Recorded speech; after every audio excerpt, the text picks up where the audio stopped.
여성 의원들이 경쟁이라도 하듯 막말을 쏟아내고 있습니다.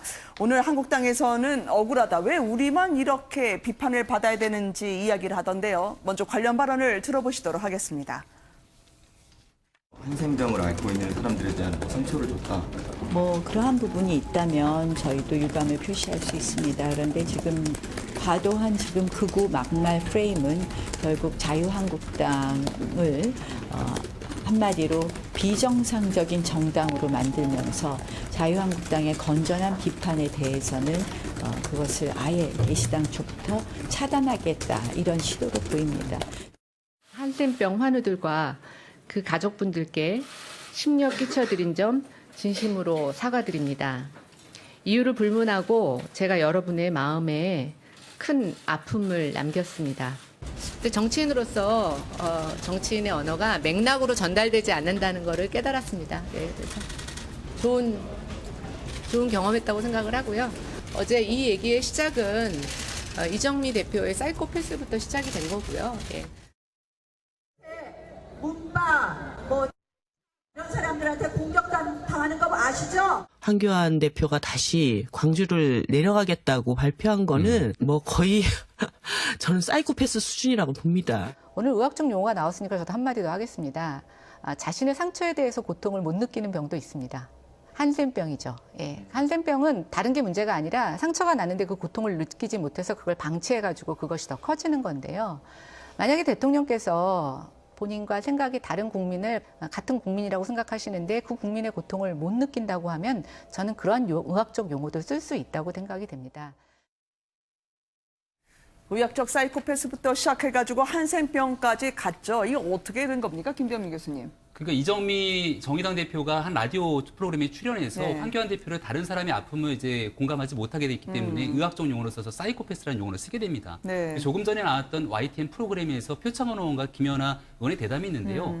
표창원 의원이 이 사이코패스 발언에 대해서 그렇게 쓰는 부분들에 대해서 문제가 없다는 취지의 말을 하게 됩니다. 네. 그럼 여기에 상대방으로 나오게 됐던 김연아 의원은 자유한국당의 원내 대변인이거든요. 자당의 대표에 대해서 사이코패스라고 발언했던 한 당의 대표가 있고 여기에 대해서 더불어민주당의 의원까지 그런 부분에 문제가 없다고 얘기를 하다 보니까 네. 여기에 대해서 그러한 측면이라면 이런 방식으로 돌려줄 수 있지 않겠냐라고 얘기를 했는데 거기 이제 한센병이라고 하는 부분들을 끄집어내서 한센병으로 고통을 받고 있는 환자와 가족들에게 많은 걱정과 우울을 끼친 점이 있다면 이 부분에서 진심으로 사과한다고 눈물을 흘리는 모습을 봤는데요. 네. 한국당이 지적하고 있는 지점은 서로가 막말하고 있는 경쟁적인 측면 속을 좀 내려놔야 되는 건 분명한데 그동안 한국당이 한마디 이야기하면 이것은 막말 프레임으로 규정하고 방금 전에 나왔던 라디오 프로그램 같은 경우는 우상공원이 나와서 나경원 원내대표한테 좀 미친 것 같다는 발언을 하기도 하고요. 네. 이해찬 더불어민주당 대표가 정신병 등에 대한 얘기를 들어서 굉장한 비하 섞인 발언들을 함에도 불구하고 민주당과 한국당의 발언에 대해서 보도를 하거나 다루게 되는 취지가 너무 편향돼 있다라는 이야기를 하게 되면서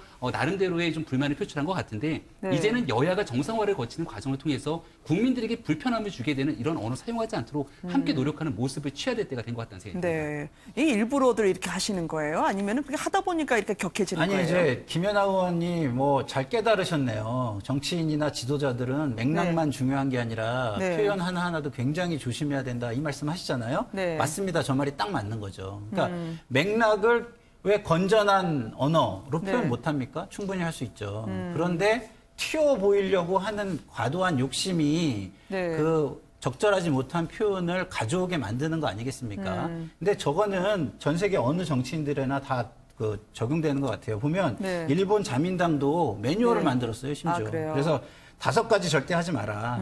강렬한 표현을 정말 주의를 하면서 역사인식, 정치신조, 네. 그다음에 성적 소수자, 그다음에 사고와 재해, 그다음에 병과 노인, 그다음에 잡담하듯이 하는 말투 네. 이런 거는 절대 하지 말라고 5가지는 네.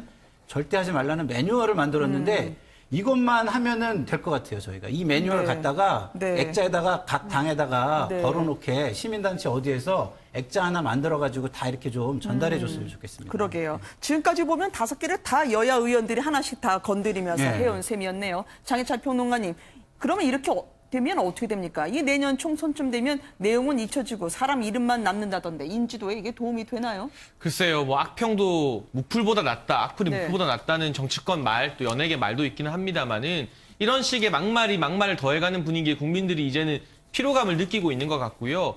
아닌 게 아니라 최근에 조사된 정당 지지율을 보게 되면 막말 프레임 이후 한국당 지지율이 좀 하락한 것을 볼 수 있습니다. 이 부분에 대해서 여러 논란이 있지만 네. 저는 이제는 우리 국민들도 앞선 사이다 발언이나 이런 막말에 대해서 좀 피로감을 느끼고 있다. 정치권에서 자성할 필요가 분명히 있어 보이는데 한 가지 아쉬운 건 앞서 김병민 교수님도 지적했지만 우리 편의 막말에는 관대하고 네. 이 상대방의 막말만 지적하는 행태입니다.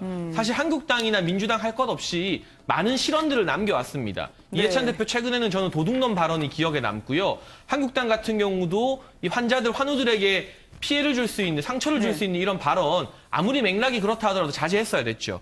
이정미 대표의 사이코패스 발언 같은 경우도 저는 대단히 비판받아야 될 지점이라고 봅니다. 네. 제1야당 대표를 향해서 사이코패스라고 말하는 건 국회 돌아오지 말라는 뜻이잖아요. 제가 아쉬운 것들은 지금의 정치인들이 본인의 정당 의원들이 막말했을 때 네. 우리 편은 막말이 아니다. 너네가 먼저 잘못했다. 상대방에게 묻은 어떤 이 티를 지적하기보다는 네. 우리가 먼저 앞서서 우리의 발언 먼저 자제하겠다. 이렇게 먼저 신중한 태도를 보이는 정당에게 국민들이 더 점수를 주게 되지 않을 것인가. 상대방에게 손가락질을 하기보다 우리 편이 그동안 쌓아왔던 수많은 막말에 대해서 네. 자성을 먼저 하는 정당이 저는 궁극적으로 국민들의 신뢰를 받을 거라고 생각합니다.